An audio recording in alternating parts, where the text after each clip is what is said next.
Évangile de Jésus-Christ selon saint Luc.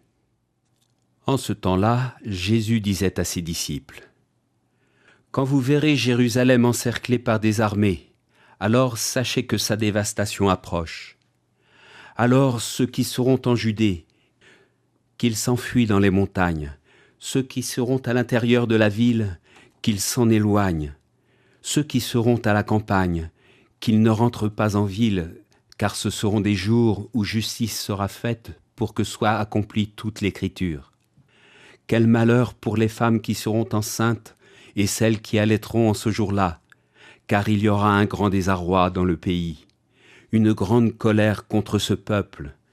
Ils tomberont sous le tranchant de l'épée, ils seront amenés en captivité dans toutes les nations.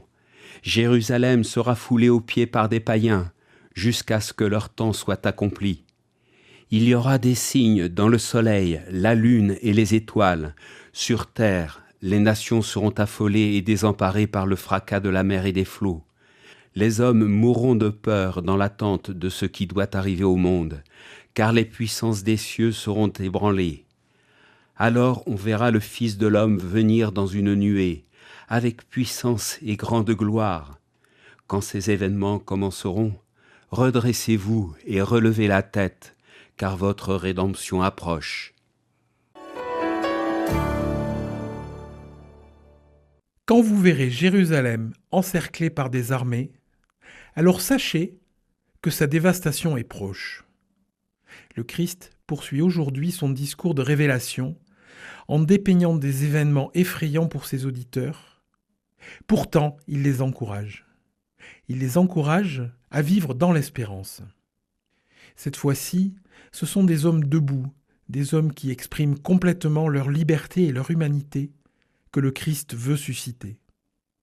Les apôtres vont être témoins de certains de ces événements. Ils seront témoins de la chute de Jérusalem et des violences qui vont accompagner cette chute. Et ils vont puiser dans l'encouragement de Jésus leur espérance, la force d'être des témoins jusqu'au bout de leur vie sur terre. Mais c'est arrivé il y a 2000 ans. Alors, nous tentons de ne pas nous sentir trop concernés. Et puis le temps passe, et nous relisons aujourd'hui ce texte, qui nous paraît tout à coup très contemporain. Les événements décrits par Jésus, qui viennent nourrir tous nos fantasmes, toutes nos peurs, de voir disparaître le monde que nous connaissons, ces événements nous paraissent brûlants d'actualité. Et nous tentons une nouvelle fois de les repousser loin de nous, les repousser jusqu'à la fin des temps, lorsque l'on verra le Fils de l'homme venir dans une nuée avec puissance et grande gloire.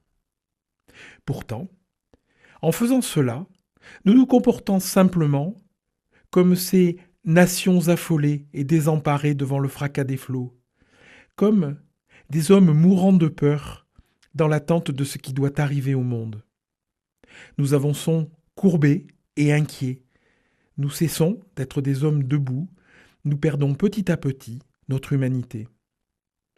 Alors c'est maintenant que Jésus s'adresse à nous et qu'il nous commande : redressez-vous et relevez la tête.